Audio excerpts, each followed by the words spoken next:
আকিস গ্রুপ ওই যে খুলনায় যে মাহফিল দিত আকিস ফাউন্ডেশন, ওইটা দেবে না, ওইটা যশোরে দেবে। সুবহানাল্লাহ, আলহামদুলিল্লাহ। যশোরে দেবে যে পুলের হাটের যে হাসপাতাল আছে ওনাদের, 8 দিন হাসপাতালের পেছনে এই বিশাল মাঠে আমারে 3 তারিখে দিয়েছে জানুয়ারির, রাত 8টা থেকে 11টা পর্যন্ত। আলহামদুলিল্লাহ। আর মিজানুর রহমান আজহারি ভাইকে দিয়েছে 4 তারিখে, ওনারও 8টা থেকে 10টা পর্যন্ত। আকিস গ্রুপ করবে আজকে দাওয়াত, ওনারা আমার দাওয়াতটা ছিল সেই কোথায় চট্টগ্রাম বিভাগে। আকিস সাহেবের এই বড় ছেলে ডাক্তার মহিউদ্দিন জোর করে বলছে এখানে নেওয়া লাগবে। যশোরবাসী, নড়াইল, যশোর, ঝিনাইদহ, সাতক্ষীরা, খুলনা, বাগেরহাট 4-5 জেলার মানুষকে আমরা হাজির করব, অন্তত 10 লাখ মানুষ হবে ইনশাআল্লাহ ওই দিন। আরে ভাই আগামী বছর ডিসেম্বর 22 থাকবো, যে অবস্থা দেখছি কি হবে সামনে দেখেন যুদ্ধ লেগে যায়। আমরা প্রথমটা শুরু করছি, যেহেতু প্রথমে সূরা নাহাল আছে 112 নাম্বার আয়াত, খুব ভালো করে আমি বাংলাদেশের সাথে খাপের খাপ মিলাবো ইনশাআল্লাহ। জবান খুলে আগে পড়ে নাই, একটু নড়াচড়া ওঠা এগুলো কম করবেন। শুধু প্রসাব পায়খানা আর বিড়ি খাওয়া বাদ দিয়ে যেতে পারবেন না।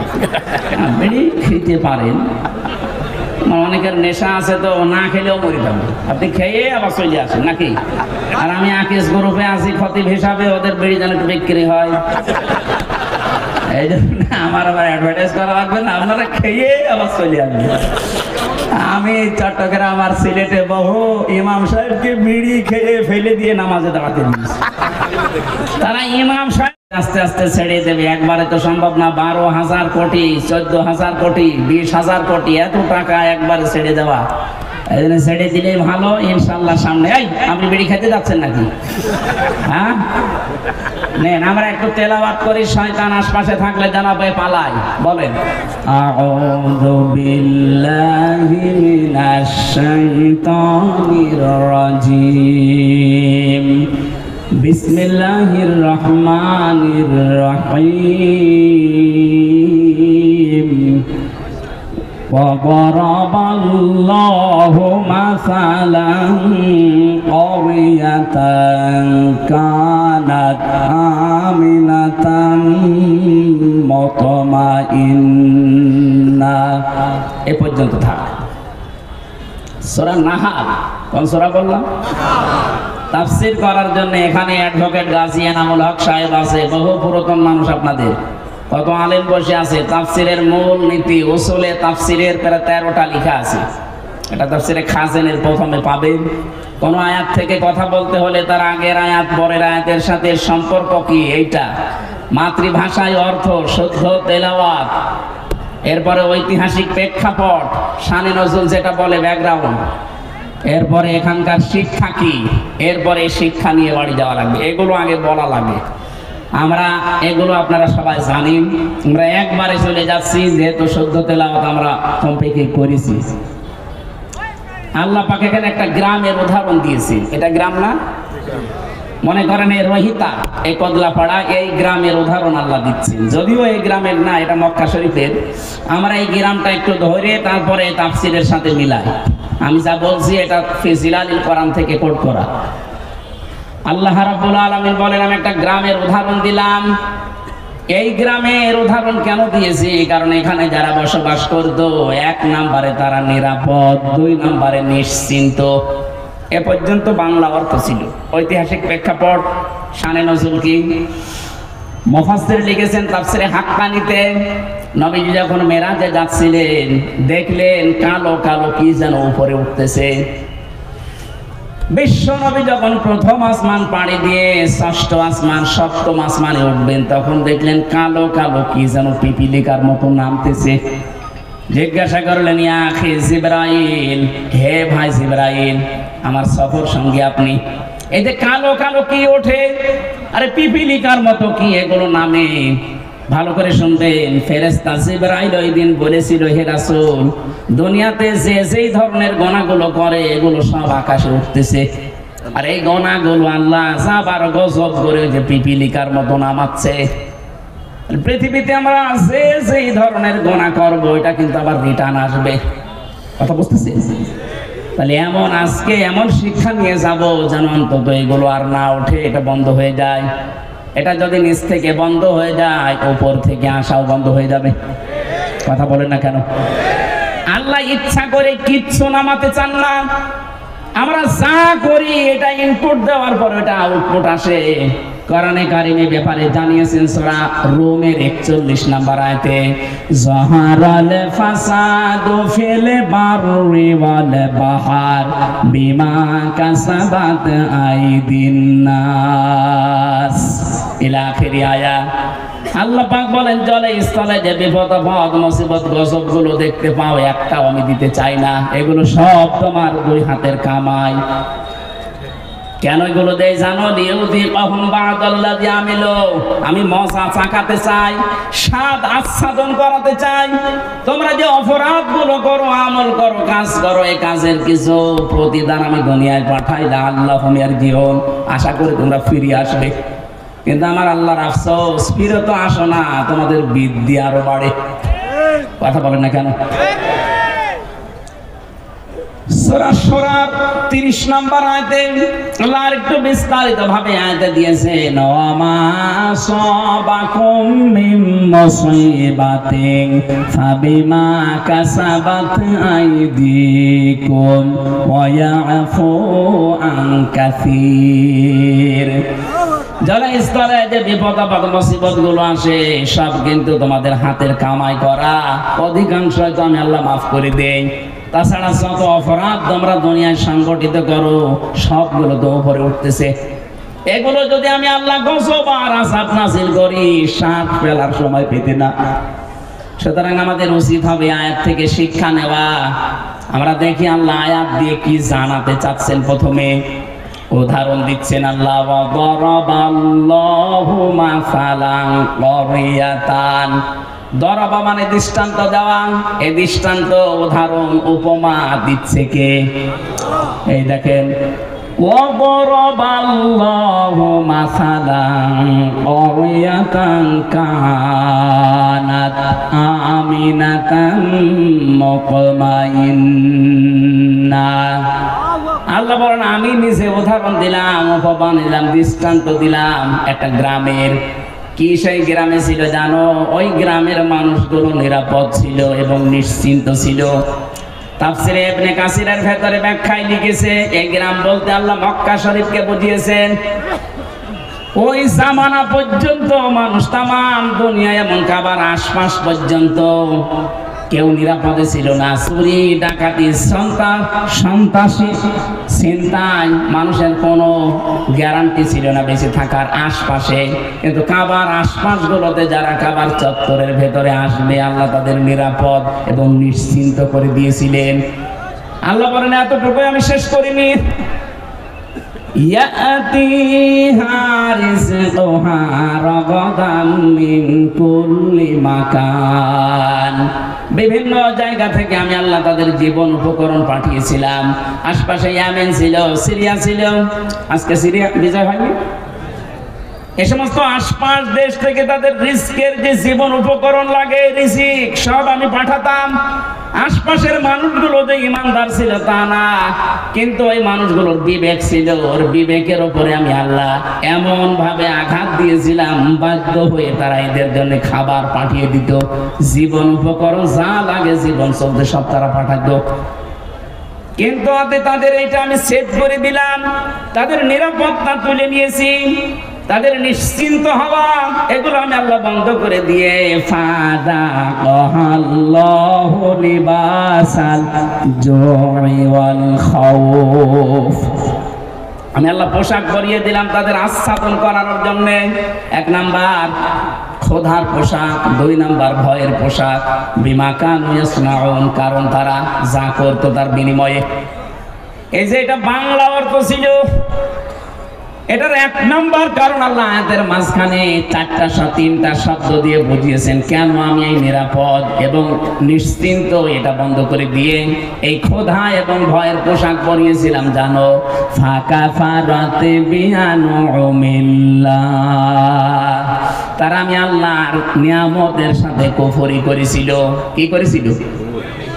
এবার আমি বাংলাদেশের সাথে মিলাবো। আগে কাবা শরীফটা মিলিয়ে নেই।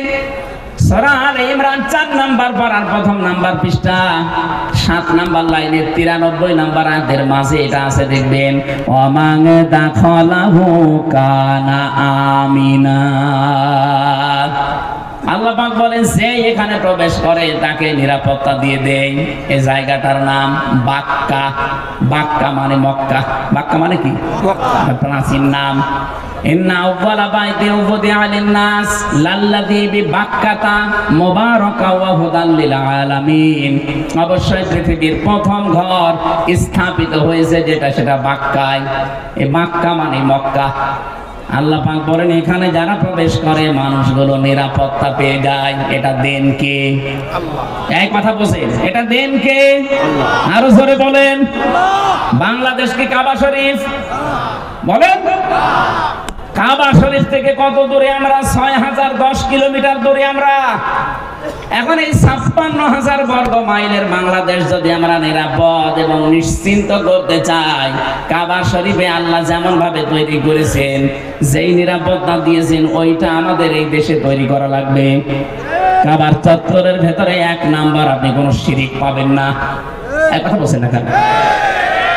কোরআনে কারিমে আয়াতের দলিল পেয়েছি আমি তাফসিরে সূরা আনআম 7 নাম্বার পারা 17 নাম্বার পৃষ্ঠার প্রথম নাম্বার লাইনের 82 নাম্বার আয়াতের প্রথম অংশে আছে, আল্লাযীনা আমানু ওয়া লাম ইয়ালবিসু ঈমানাহুম বিযুলমিন উলাইকা লাহুমুল আমন ইলা আখিরি আয়াত। আল্লাহ পাক বলেন যারা ঈমান আনে আর ঈমানের সাথে জুলুমকে মিশ্রণ করে না, এখানে জুলুম মানে শিরিক। জুলুম মানে কি? যারা ঈমানের সাথে শিরিককে মিশ্রণ করবে না, উলাইকা, এখানে গ্রামার জানে যারা জিজ্ঞাসা করেন উলাইকা ইসমে ইশারা দিয়ে আল্লাহ যারা হাত দিয়ে দেখাতে চায় যশোরের এই বাংলার মানুষগুলো, উলাইকা লাহুমুল আমনু, এরাই নিরাপত্তার হকদার। সুবহানাল্লাহ বলতে পারেন না? সুবহানাল্লাহ। তাহলে আমরা যদি যে আতঙ্কে এখন আছে আমাদের প্রতিবেশীদের দ্বারা, আতঙ্কে নেই? এই আতঙ্কগ্রস্ত যদি আমরা থাকতে না চাই, আমরা যদি সত্যি শান্তি, স্বস্তি, নিরাপত্তা এবং নিশ্চিন্ত ভাবে দেশে চলাফেরা করতে চাই, দল মত দেখা যাবে না। একটাই কাজ এখন আমাদের মালিকের হুকুম, শিরিক মুক্ত করা লাগবে দেশটাকে। কথা বলে না কেন? আমাদের বিশ্বাসের শিরিক, আমাদের কর্মের শিরিক, যত রকমের শিরিক বাংলাদেশে আছে সবগুলো যদি আমরা তুলে দিতে পারি, আমাদের এই দেশটাতেও কেউ আসলে সে কিন্তু নিরাপত্তা পেয়ে যাবে। আমরা নিরাপদে বসবাস করতে পারবো। যত রকমের রিজিকের ব্যবস্থা আল্লাহ আমাদের জন্য করবে।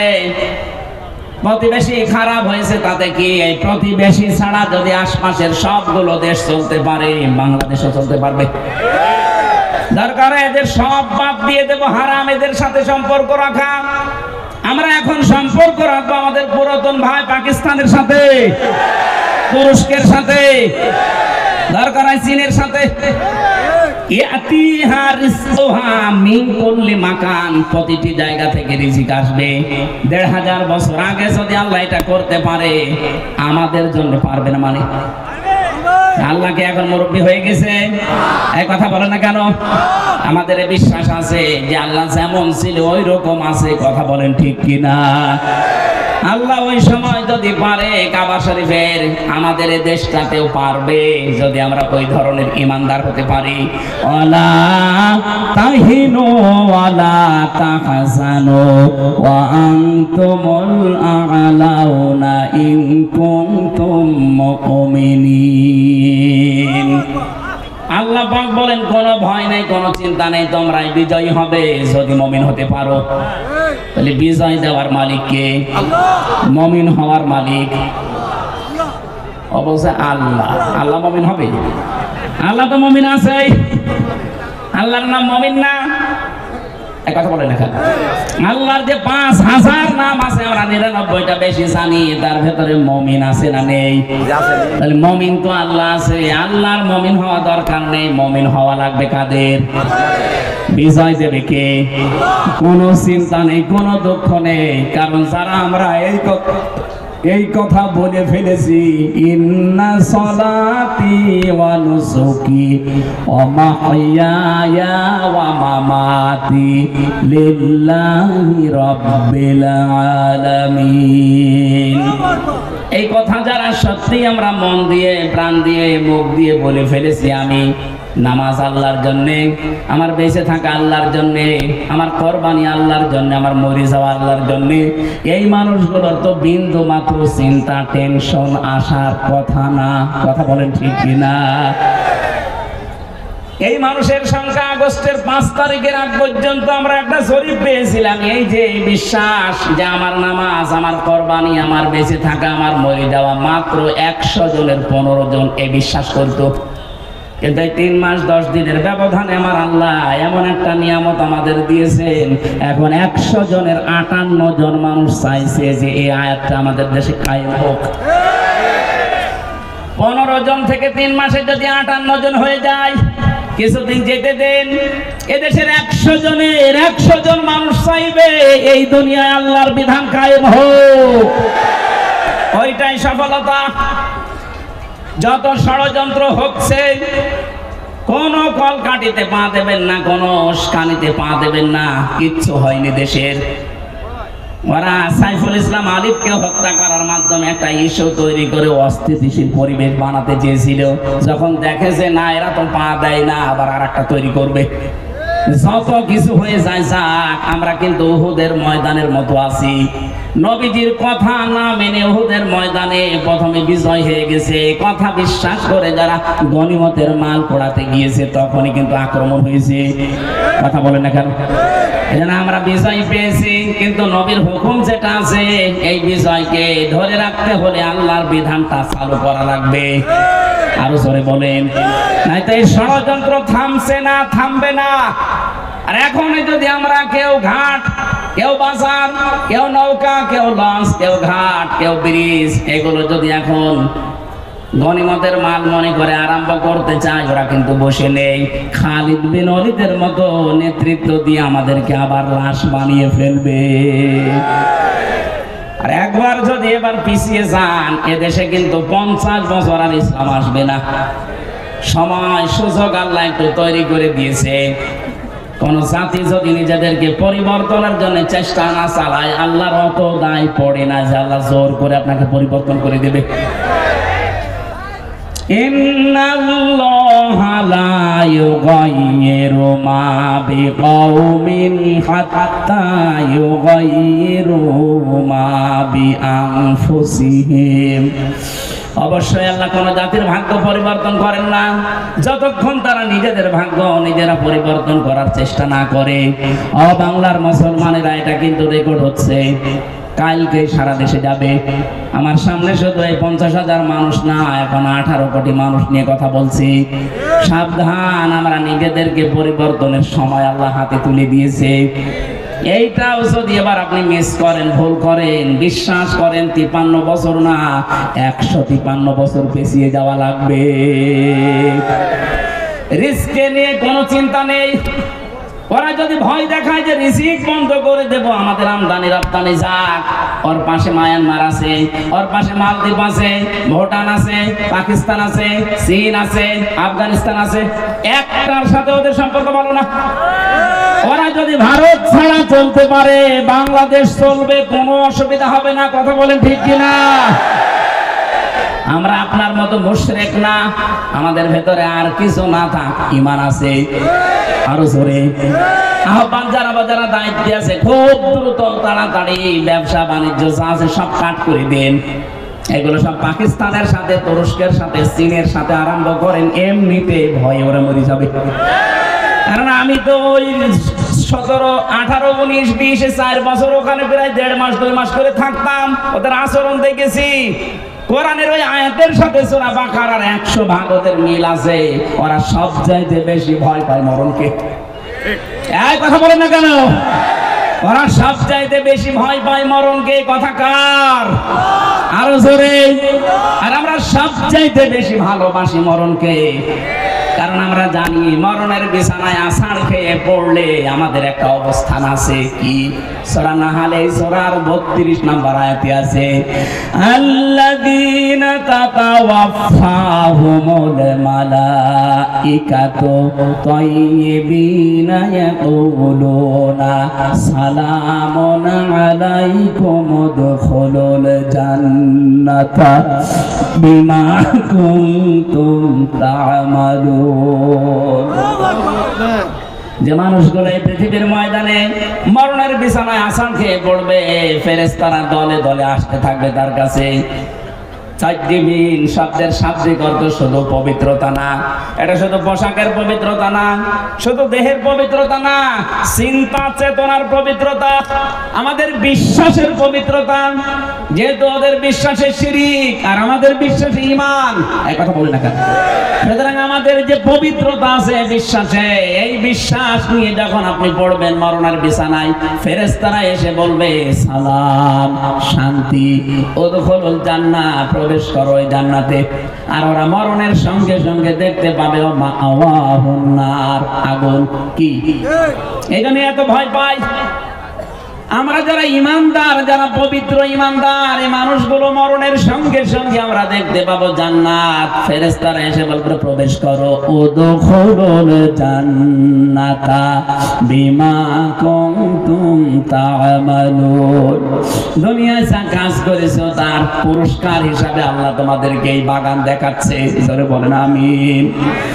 আসল জীবনের সফলতা তো এটাই। আপনি 41 সাল পর্যন্ত ক্ষমতায় থেকে কি করতেন যদি জাহান্নামে যাওয়া লাগে? কথা বলেন না কেন?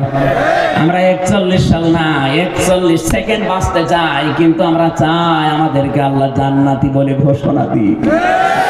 ফামান যুহজিহা আনিন নার ওয়া উদখিলাল জান্নাতা ফাকাদ ফাজ।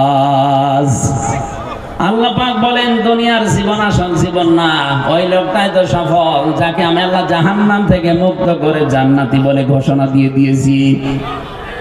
আপনি 41 সাল না 81 সাল পর্যন্ত যদি ক্ষমতায় থাকেন, মরণের পরে যদি ঘোষণা আসে যা জাহান্নামে যা, শুধু 81 সাল না, আমার মনে হয় 5000 বছর ক্ষমতায় থেকে ওই লোকটার জীবন ব্যর্থ। এর পরের আয়াতে আল্লাহ আমাদেরকে একটু সতর্কবাণী দিয়েছেন, ওয়ামাল হায়াতুদ দুনিয়া ইল্লা মাতাউল গুরুর। হে পৃথিবীবাসী, দুনিয়ার জীবনটা কিন্তু ধোঁকা। দুনিয়ার জীবন কি? আর জোরে বলেন। এটা ধোঁকা। তোমার মা বাবা ধোঁকা, সন্তানাদি ধোঁকা, স্ত্রী ধোঁকা। বিশ্বাস হয় না। যাদের জন্য বৈধ অবৈধ নেই বাবা, শাহজালাল সব হালাল বলে উপায় করতেছো। কোটি কোটি টাকার সম্পদ রেখে যাচ্ছ, মারা যাও, মাত্র 100 বছর পরে তুমি ফিরে আসো, আমি গ্যারান্টি দিলাম। 100 বছর পরে যশোরে এসে এই যে বিশাল বানাখালা বানিয়েছিল চাকলাদার সাহেব, 100 বছর পরে যদি চাকলাদার সাহেব এসে ওই যে কি জানো নাম ওইটার, জাবির হোটেল, ওই হোটেলের সামনে এসে যদি বলে হোটেল আমি বানিয়েছিলাম, এটা আমার জমি, আমার মনে হয় 100 বছর পরে ওই জায়গায় অবশ্যই কেউ না কেউ বাস করবে। কথা বলে না কেন? 100 বছর পরে যারা বাস করবে, শাইন চাকলাদার সাহেব না, যত বড় মাস্তান এসে বলো কি এটা আমার ছিল, দাঁত ফেলে দেবে। কিসের চাকলাদার আপনি? আপনার যদি থাকার জায়গা না থাকে, পালবাড়ি মোড়ে যে মসজিদ আছে, বারান্দায় থেকে রাত্রে কেটে পড়েন। কি আমি বানিয়ে বলছি? এইটাই হবে দুনিয়ার জীবনই এইটা। এজন্য কার জন্য আপনি কি করছেন? আল্লাহ ফাঁকা ফারাত বিয়ান অমিল্লা দিয়েছেন। ওরা আল্লাহর নিয়ামত গুলো পেয়েছিল, বিভিন্ন দিক থেকে আসছিল, কিন্তু ওরা কুফরি করেছিল, নাফরমানি করে ঢেকে ফেলেছিল। আর যারা বৈধ অবৈধ নেই বিশাল কিছু তৈরি করে যাচ্ছেন। আরে ভাই, আমি নিজে তো আমার 3 পুরুষের পরে আর চিনি না। আমার বাবা রিয়াজউদ্দিন, তার বাবা জাহান আলী, তার বাবা নমাজ আলী, এরপরে সাথে আমার জানা নেই। আমার মনে হয় এখন নমাজ আলীর বাবা যে কে ছিল সত্যি আমি জানি না। উনি যদি এখন এসে বলে হামজা এই বাড়ি এই হালসা কুষ্টিয়া, এটা আমার বাড়ি, এই যে 2 তলা বাড়ি এটা আমি বানিয়েছিলাম, দাঁত মুখ খুলে ফেলাবো। কিসের নমাজ আলীর বাবা আপনি? আমি তো নমাজ আলীর পরে কাউকে চিনিই না, তার নামও জানি না। নমাজ আলী পর্যন্ত যদি আসতো তাও হয়তো। এক কথা বলছি না কেন? অথচ লোকটা কিন্তু 60 বছর আগেও মারা যায়নি, 60 বছর আগেও সেই লোকটা মারা যায়নি, অথচ তারে আমি চিনি না। আর আমার মেয়ে তো তার জীবনে চিনার কথাই না। আমার মেয়ে সর্বোচ্চ আমির হামজা, রিয়াজউদ্দিন, জাহান আলী পর্যন্ত চেনে। এরপরে পরে জিজ্ঞাসা করুন বলে কে? এটাকে ফেরেশতা। ও যশোরবাসী, কথাগুলো আমি নিজের জন্য বলছি। আজকে থেকে কোনো হারাম কাজে যাওয়া যাবে না। যারা দায়িত্বে ছিলেন এই 15 বছর আপনার জন্য সূরা ইব্রাহিম, আলাম তারা ইলাল্লাযীনা বাদদালু নি'মাতাল্লাহি কুফরা ওয়া আহাল্লু কওমাহুম দারাল বাওয়ার জাহান্নামা ইয়াসলাউনাহা ওয়া বিসাল করার। আল্লাহ বলেন নিয়ামত, হে নবী আপনি একটু দেখেন না কেন ওরা নিয়ামত পাওয়ার পরে ঢেকে ফেলেছিল, কুফরি করে বদলিয়ে দিয়েছিল আমার নিয়ামতকে। এবং 2 নাম্বার ওয়াহাল্লু কওমাহুম দারাল বাওয়ার, ওরা জাতিকে জাহান্নামের দিকে পরিচালিত করেছিল। এই 15.5 বছর মূর্তির মাধ্যমে আল্লাহর অবাধ্যতা বিভিন্ন জায়গায় চালু করে পুরা জাতিকে ওরা কিন্তু জাহান্নামের দিকে পরিচালিত করেছিল। কথা বলে না কেন? সব চাইতে এখানে যে আনউমিল্লাহ আল্লাহর নিয়ামত, আমি তাফসিরে ইবনে কাসিরে পেয়েছি সব চাইতে বড় নিয়ামতের কথা আল্লাহ দিয়েছেন রাসূলুল্লাহর নাম। তাদের কাছে সবচাইতে বড় নিয়ামত ছিল আমার রাসূল। কিন্তু এই মানুষগুলো আমার রাসূলকে পাওয়ার পর তার যে কর্মসূচিগুলো, এটা সূরা আলে ইমরানের 164 নম্বর আয়াতের প্রথম অংশে পাবেন, লাকাদ মান্নাল্লাহু আলাল মুমিনিন ইলা আখির আয়াত। আমি আল্লাহ যত দয়া তোমাদের উপরে করলাম, সবচাইতে বড় দয়া এইটা যে মুমিনদের উপরে আমি একজন রাসূল পাঠিয়েছি। এই রাসূলকে তারা পাওয়ার পরে মানে তো না, আনুগত্য করে না, আরো দেশ থেকে তাড়িয়ে দিয়েছিল। প্রশ্ন আসতে পারে সে তো 1000 বছর আগের কথা, এখন কি? হ্যাঁ এখনো আছে। এখন রাসূল নেই কিন্তু রাসূলের নায়েব আছে। এই কথা বলে না কেন? বিশ্ব নবীর স্থলাভিষিক্ত নায়েবে রাসূল, উত্তরাধিকারী আলেম যারা, তারা এই 15.5 বছর আপনি কি করেছেন আলেমদের সাথে বলেন তো? এটা একটা নিয়ামত ছিল রাসূলের উত্তরাধিকারী, অথচ তাদের মাথায় দড়ি দিয়ে ডান্ডা বেড়ি পড়িয়ে আপনি কোটে তুলতেন। জেলখানার ভেতরেও যদি রাখতেন, এমন কঠিন অবস্থায় রেখেছিলেন। অন্যান্য সাধারণ মানুষের মতো না, আলেমদের প্রতি সবচাইতে বেশি রাগ আপনার। আল্লাহ পাক বলেন এই যে নবীর ওয়ারিস যারা, নবীর উত্তরাধিকারী যারা, এদের সাথে যখন খারাপ আচরণ করে ফেলেছে, ফাযাকাল্লাহু লিবাসাল জু, আমি আল্লাহ তখন তাদেরকে ক্ষুধা দুর্ভিক্ষের পোশাক পরিয়ে দিয়েছি 7 চাকাতে। বারবার বলতো না শেষের দিকে এসে যে দুর্ভিক্ষ আসবে? এই কথা বলেন না কেন? পোশাক আল্লাহ নিজে পরিয়েছিলেন। রিস্কের মালিক যেহেতু তিনি, এজন্য 18 কোটি মানুষের এখনো খাবারের অভাব নেই। আল্লাহ যদি দায়িত্বটা ছেড়ে দিতেন, আমাদের দেশের জায়গা অনুযায়ী মানুষ আমরা যা মরে একেবারে গরু ছাগলের মতো পড়ে থাকতাম। আল্লাহ এখনো পর্যন্ত পোশাকটা পরাননি, তার কারণ আছে। কারণ যে নিয়ামত গোপন করা, নিয়ামত অস্বীকার করার যে কার্যক্রম চলছিল, আগস্টের 5 তারিখে আমার আল্লাহ হঠাৎ করে কর্তন করে ছেদ করে ঠান্ডা করে দিয়েছেন। নয়তো যদি ওইভাবে জুলুম অত্যাচার নির্যাতন চলতে থাকতো, আল্লাহর কসম করে বলছি আল্লাহ আমাদের পোশাক পরিয়ে দিতেন ক্ষুধার আর ভয়ের। ভয়ের পোশাকটা এখনো কাটে নাই, এ পোশাক কাটতে পারে। একটাই পদ্ধতি আছে, বিশ্ব নবীর 4 দফা কর্মসূচি মেনে নেওয়া লাগবে।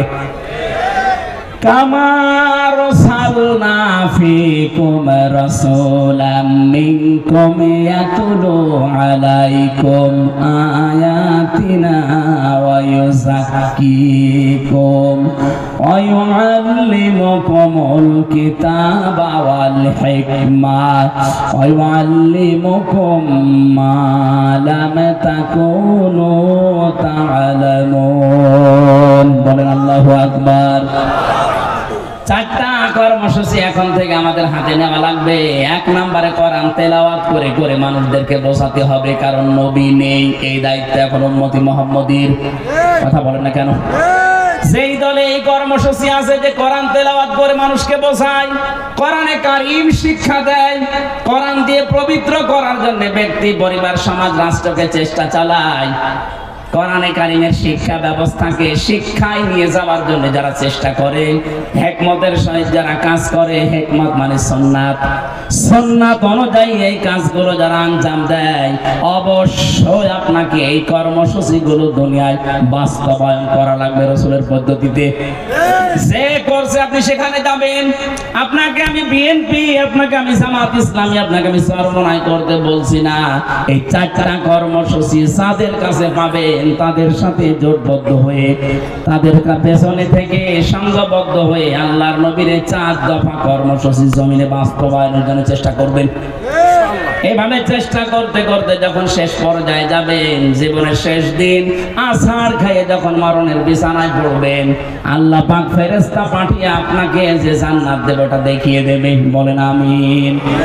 মা বোন যারা এসেছেন, আপনাদের জন্য ছোট্ট ওয়াজ আমার এই, আপনার আদর্শ কিন্তু এই বলিউডের নায়িকারা না, বাংলাদেশের নায়িকারা না, আপনার আদর্শ হওয়া লাগবে হযরতে ফাতিমাতুজ জোহরা। কথা বলেন না কেন? হযরতে খাদিজাতুল কুবরা। এই পৃথিবীতে একজন মহিলাকে জীবিত অবস্থায় আল্লাহ সালাম দিয়েছিলেন স্বামীর খেদমত করার কারণে, তার নাম খাদিজাতুল কুবরা। আজ অধিকাংশ মেয়েরা স্বামীর সম্মান, স্বামীর মর্যাদা বোঝে না। আপনি কি জানেন স্বামী কি? খালি বিছানায় থাকলে স্বামী না, এই যে মর্যাদা কত বেশি আল্লাহ দিয়েছে আপনার তুলনায়। নবীকে বলেন, মেয়েরা যদি আল্লাহ বাদে সেজদা দেওয়া জায়েজ থাকতো, মেয়েদের বলতাম স্বামীর পায়ে সেজদা করো। অথচ সেই স্বামীর হুকুম আপনি মানেন না, ফোঁটা দেন, স্বামীর নাফরমানি করেন, কুফরি করেন। এমনকি অনেক মহিলা আছে স্বামীকে ধরে মারে। এক কথা বলছে না কেন? বর হাতে মায়ের খাওয়া মানুষ দেশে আছে না নেই? সত্যি করে বলবেন, কোরআনের মাহফিলে কারা খেয়েছেন হাত তোলেন তো। আপনি খাবেন, আপনি তো তার কাটা। বিয়ে তো করিনি, তার সব কেটে দিয়েছে। আগে তো 500 কাটা ছিল, এখন সব কেটে দিয়েছে। না, সম্মানিত মা বোনেরা, আমি হাসির খোরাকি দেইনি। হাজারো মোবাইল আসে, হুজুর একটু একটু বলতে পারেন না, আমার ধরে ধরে মারে। আমি মানুষ। আশা করছি খুব সতর্ক থাকবেন এ ব্যাপারে। স্বামীর সম্মান অনেক বেশি, অনেক বেশি, মানে আল্লাহর আরশ পর্যন্ত। এই পৃথিবীতে একজন মানুষকে আল্লাহ রাসূলের পরে স্থান দিয়েছে, অথচ হাজারো মহিলা এই স্বামীকে কষ্ট দেওয়ার কারণে জাহান্নামে যাবে। নবী নিজে দেখেছেন। কারণ স্বামীর কুফরি করা, স্বামীর নাফরমানি করা, তাদের মনে কষ্ট দেওয়া। আল্লাহ যেন আপনাদের এলাকায় যে মেয়েগুলো আছে তাদেরকে বাঁচিয়ে দেন। বলেন আমিন।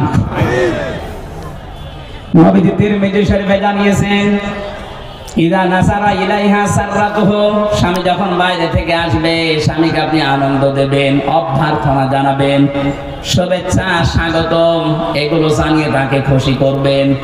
2 নম্বরে ওয়াইদা গাবা আনহা হাফিজাতুহু, স্বামী যখন বাইরে যাবে মাস্ট বি স্বামীর ইজ্জত, আবরু, স্বামীর সন্তান আর সম্পদ হেফাজত করে রাখবেন। ওয়াতুইনু আলা দীনি যাওজাতিহা, স্বামী যদি দ্বীনের কাজ করে, মানবতার কাজ করে, মানুষের উপকারের কাজ করে, দ্বীন কায়েমের কাজ করে, তাকে ছাড় দেবেন, সুযোগ দেবেন, তাকে উৎসাহ দেবেন, ছেড়ে দেবেন। আপনি সাহায্য করা দূরের কথা,